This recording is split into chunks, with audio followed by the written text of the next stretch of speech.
अच्छा ठीक है सर। निकलना है तो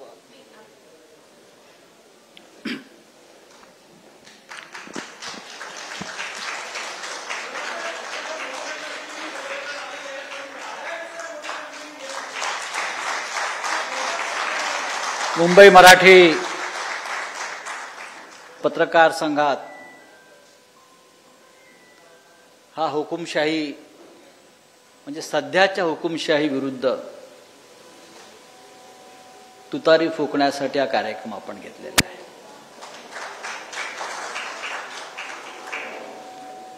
फ्रेंड्स ऑफ डेमोक्रेसी, लोकशाहीचे सगळे मित्र या व्यासपीठावर आणि समोर उपस्थित आहेत। सन्माननीय प्रदेश काँग्रेसचे अध्यक्ष हर्षवर्धनजी सपकाळ, सन्माननीय माजी गृहमंत्री अनिल देशमुख, कुमार केतकर, जितेंद्र आव्हाड, विवेक कोरडे आणि सगळ्यात महत्त्वाच्या अतिथी ते जे आज उपस्थित आहेत त्या म्हणजे श्वेता संजीव भट। हुकुमशाही ही अमानुषतेचं कोणतं टोक गाठू शकते याचं उत्तम नमुना म्हणजे श्वेता संजीव भट आणि त्यांचं कुटुंब भोगत असलेल्या यातना। आम्ही सगळेच, मी असेल, अनिल देशमुख असतील, इतर अनेक नावं आहेत, आम्ही सगळ्यांनी त्रास सहन केलेला आहे। पण एक पत्नी, दोन मुलांची गेल्या 7 वर्षापासून आपल्या पतीसाठी जो संघर्ष करते आहे हा या देशाच्या लोकशाहीतला सगळ्यात मोठा काळा अध्याय आहे। हे भारतीय जनता पक्षाचे लोक सांगतायत आणीबाणी म्हणजे काळा अध्याय। ये बीजेपी के लोग आज बोल रहे हैं कि जो इमरजेंसी थी वो देश के इतिहास का काला अध्याय है। मैं मानता हूं नहीं, ऐसे बहुत से काले अध्याय इस देश में हुए हैं। काळा अध्याय जर सगळ्यात महत्त्वाचा कोणता असेल, या देशात महात्मा गांधींची हत्या झाली तो सगळ्यात मोठा काळा अध्याय। या देशामध्ये महात्मा गांधीची निशस्त्र 78 वर्षाच्या योद्ध्याची हत्या झाली आणि आजही त्या खुन्यांना गौरवण्यात येतं, हा सगळ्यात या देशाच्या इतिहासातला काळा अध्याय आहे। आणि दुसरा काळा अध्याय कोणता? परवा प्रेसिडेंट ट्रम्पच्या दबावाखाली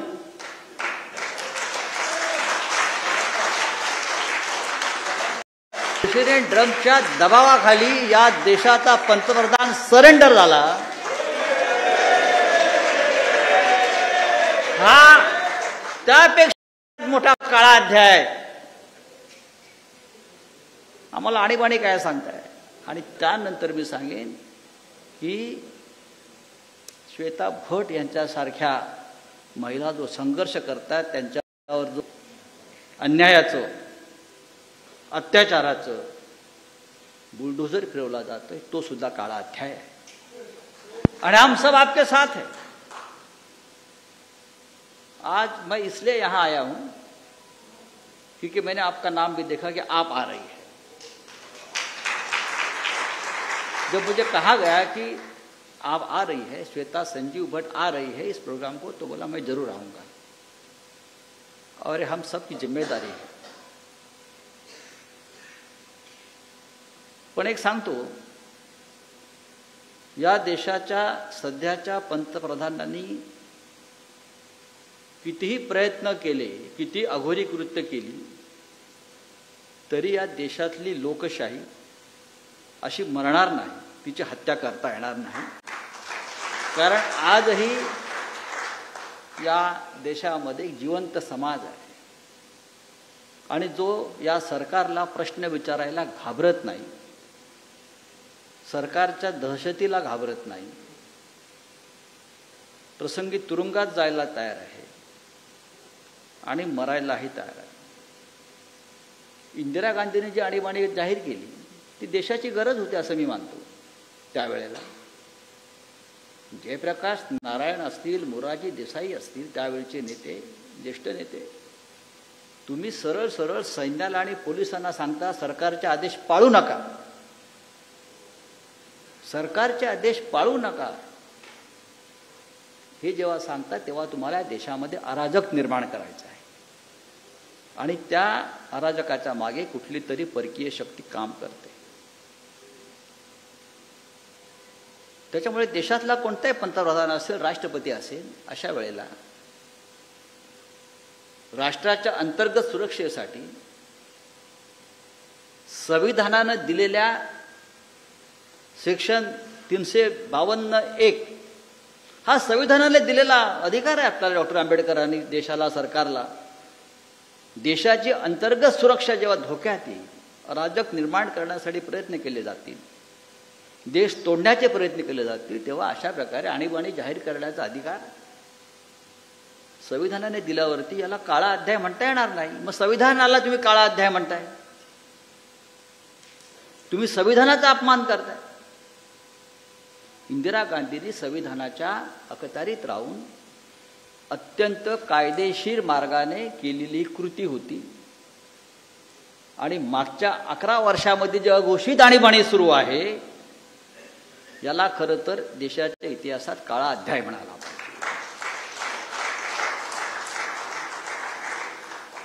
कोणतं स्वातंत्र्य या देशात राहिलं गेल्या 11 वर्षात हे नरेंद्र मोदी असतील, अमित शहा असतील यांनी समोर येऊन सांगायला पाहिजे.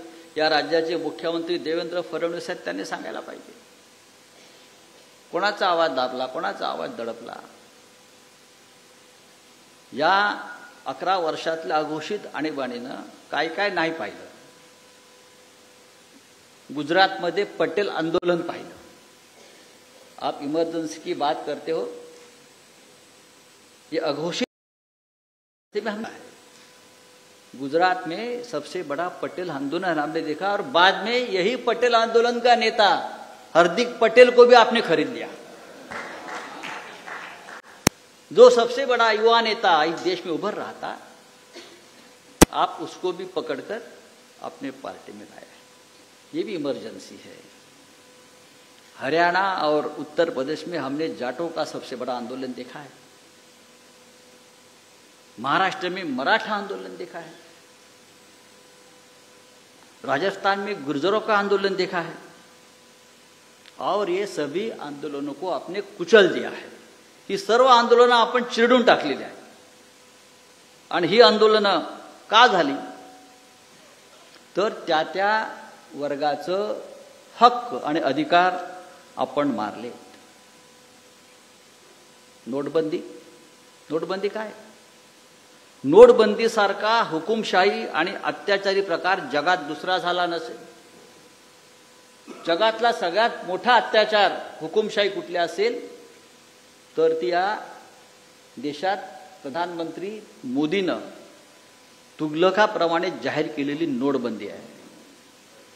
देशाच्या प्रत्येक सामान्य नागरिकाची कष्टाची कमाई सुद्धा उरबडून घेण्याचा प्रयत्न झाला.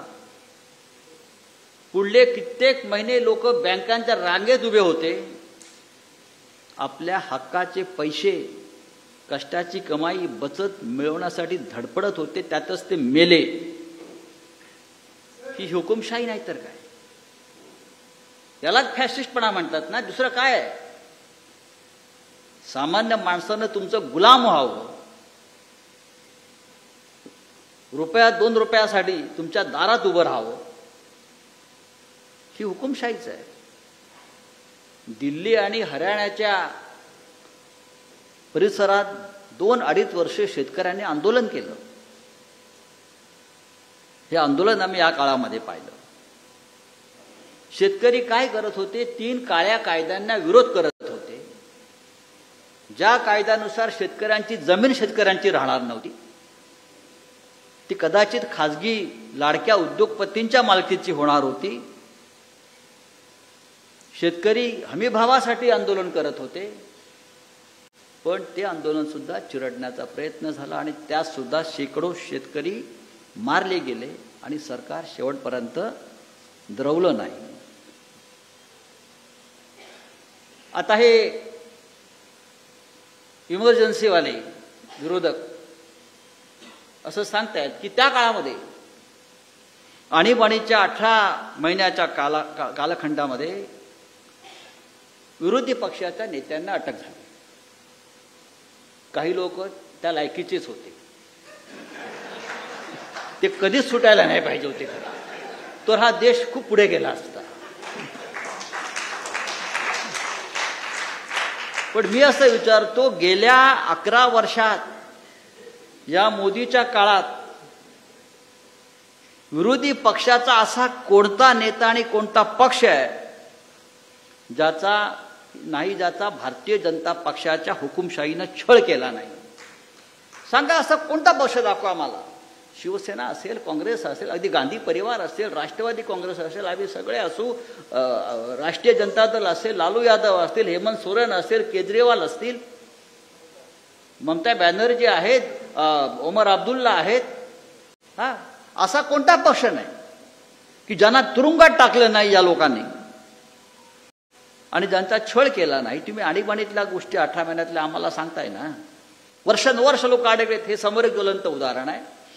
ज्याने तुम्हाला हवी तशी फाईल तयार केली नाही,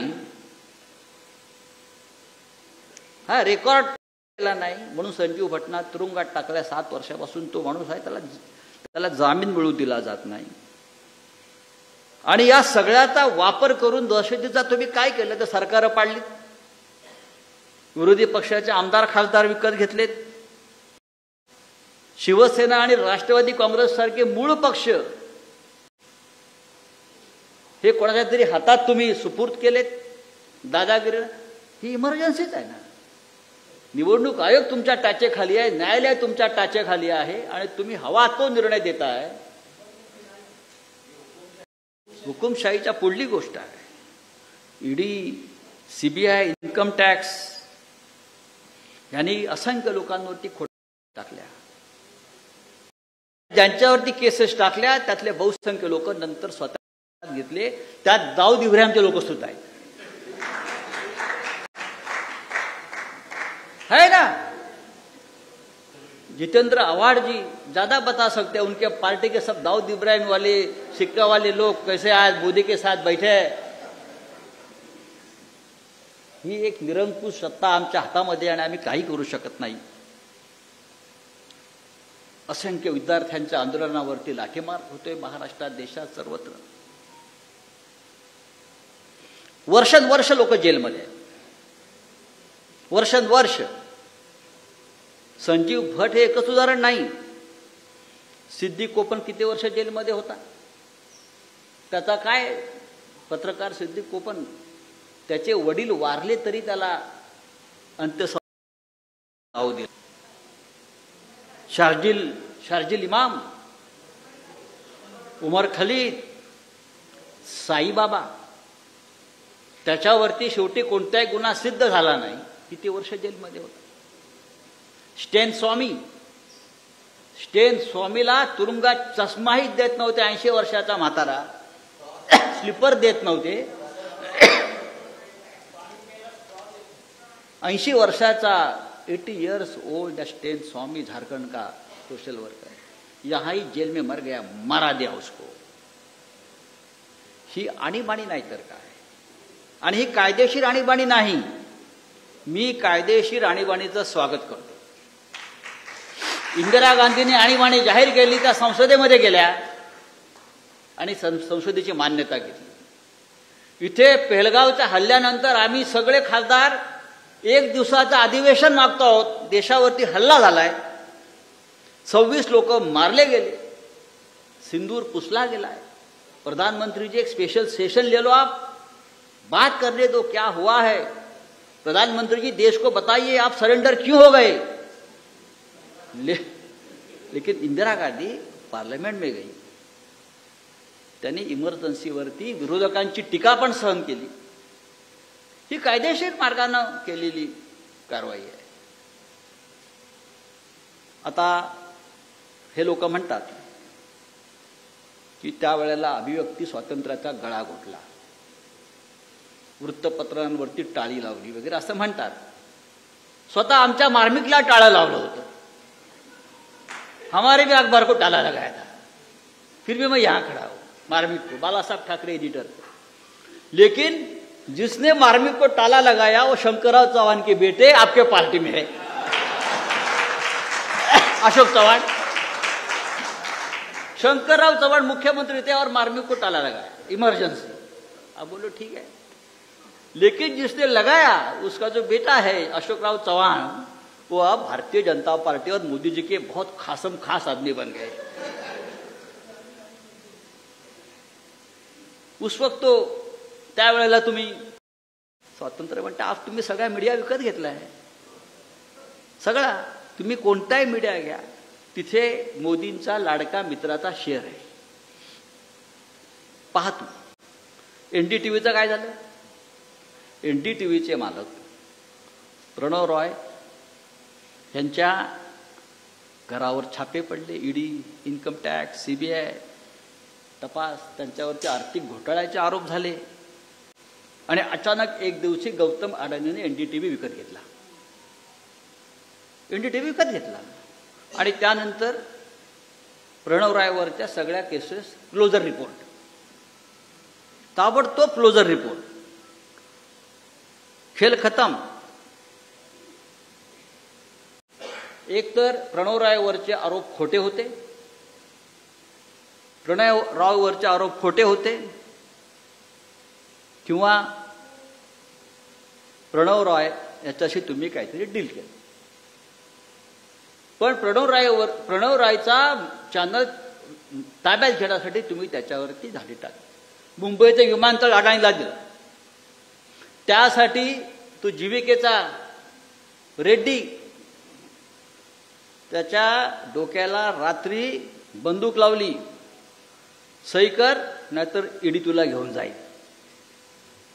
ही आणीबाणी नसून हे आणीबाणीचे बाप आहे. मित्रांनो, मी एवढंच सांगासाठी उभा आहे.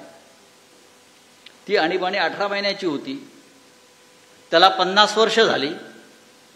ते विसरायला पाहिजे. हे अजून त्यातच अडकून पडलेले आहे. ते यासाठी की मागच्या 11 वर्षातली यांची पापं, यांची दहशत, ह्याच्यावर चर्चा होऊ नये, त्याविरुद्ध लोकांनी उभं राहू नये आणि आमच्यासारखे लोक तुरुंगात जातील येतील. पण हा देश आणि या देशाचं लोकशाही टिकली पाहिजे. नरेंद्र मोदी स्वातंत्र्याचा रोज खून करतोय. अमित शहा स्वातंत्र्याचा रोज खून करतोय, लोकशाहीचा रोज खून करतोय. आपल्याला सगळ्यांना इथे बसलेले लोक मोजके असतील, पण कुठेतरी एक ठिणगी यासाठी आपल्याला टाकावी लागेल. आणि मला असं वाटतं ते काम महाराष्ट्राला करावं लागेल. आतापर्यंत इतिहास असा आहे की महाराष्ट्रात ठिणगी पडते आणि देशामध्ये वणवा पेटतो. मग तो स्वातंत्र्याचा असेल, भ्रष्टाचार विरोधी असेल किंवा अन्य काही असेल. आपण त्यासाठी सगळ्यांनी पुढे आलं पाहिजे. मगाशी देशमुख साहेबांनी त्यांची पूर्ण स्क्रीन प्ले तुरुंगातला सांगितला. आम्ही सहकारी आहोत तुरुंगातले. नंबरकारी जरा बरं नाही ना. आम्ही सहकारी आहोत, सहअध्यायी आहोत, सहपाठी आहोत. तुरुंगात जाणं ही काय वाईट गोष्ट नाही आहे देशासाठी. आम्हाला सुद्धा तुम्हाला पेन्शन द्यावं लागेल सत्ता आल्यावर. हमको भी पेंशन देना पड़ेगा, ताम्रपट देना पड़ेगा.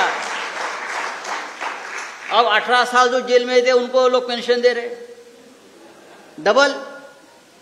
तो हमारा भी विचार करना पड़ेगा. हम 1 रुपया लेंगे, लेकिन हम भी या देशाच्या स्वातंत्र्यासाठी, लोकशाहीसाठी आमच्यासारखे लोक सुद्धा खोट्या गुन्ह्यामध्ये अडकवून आम्हाला तुरुंगात टाकलं होतं. आम्ही सुद्धा कसाबचं भूत बघत यार्डामध्ये बसलो होतो की रात्री कसाबचं भूत येईल आम्ही त्याच्याशी चर्चा करू, कारण एकांतवासामध्ये फक्त भूताची सोबत असते. आज एक चांगला कार्यक्रम आपण घेतलाय, नक्की लोकांमध्ये जागृती होईल. आपण काम करत राहू आणि प्रत्येकाला इथे लढावं या प्रेरणेतून इथे आलेत. माझ्या सगळ्यांना शुभेच्छा, खास करून श्वेताजी, डरो मत. अभी आज महाराष्ट्र है, इस राज्य को एक महान परंपरा लड़ने की है. हम सब आपके बारे में सोचेंगे, विचार करेंगे और क्या कर सकते हैं उस बारे में निर्णय लेंगे. धन्यवाद. जय हिंद, जय महाराष्ट्र.